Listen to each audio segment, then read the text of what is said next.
Magandang araw at welcome po sa aking kusina. Ayan po, magagawa tayo ng fish soup. Nandiyan na po ang mga ingredients ng aking lulutuin. At unahin ko na nga po, dalawang dish nga po pala ang aking gagawin.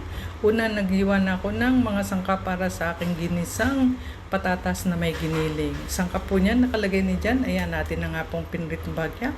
Ang ating giniling, nilagyan ng konting asin para mas malasa siya. Saglit lamang po natin ipipry yan ng mahinang apoy.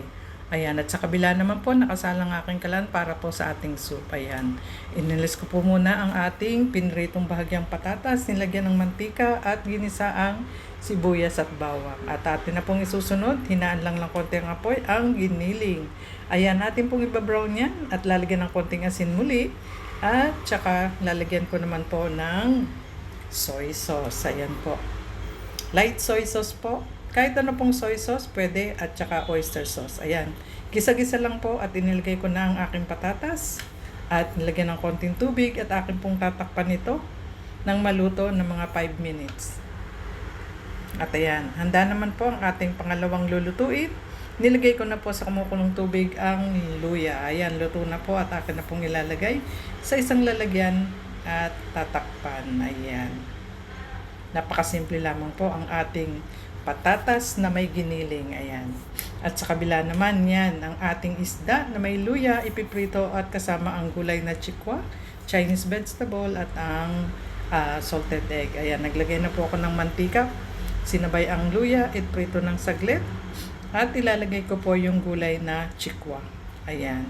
Prito-prito lang po ng bahagya. Lagyan ng asin para mas malasa na po pagka nailagay na natin sa kumukulong sabaw. Ayan. Saglit lamang po yan. Hindi na natin kailangan patagalin lutuin. At ayan, inalagay ko na nga po sa isang lalagyan. At akin na pong dinagdagan ng mantika ang kawali upang iprito ang ating isda. Tabi po muna natin ang gulay. At ayan, prito lamang po yan ng bahagya. Mga 3 minutes ang bawat side.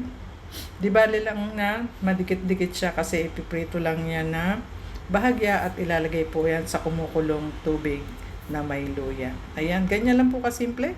Ayan, sa nakikita nyo po, hinina ko ng apoy at isusunod ko na po ang isda. Oops, ayaw niyang tumayo. Okay lang po, hindi naman kinakailangan lutong-luto kasi ilalagay natin yan. Ayan na nga, sa may tubig na pinakulo na may luya at atin pong pinalit sa kabilang kawali ay kalan para naman makita natin kung paano siya lutuin. Ayan, akin pong tinakpan at hayaan ko munang kumulo ng matagal-tagal, mga 10 minutes.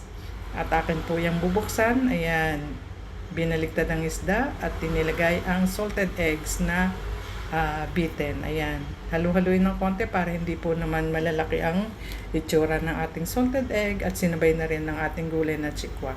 Ayan, hindi na po yung lalagyan ng kahit na anong condiments dahil okay na po ang lasa niya. At maya-maya lang, akin po uling tatakpan. Ayan, pakukuluan at luto na po ang ating dalawang dishes na pananghalian.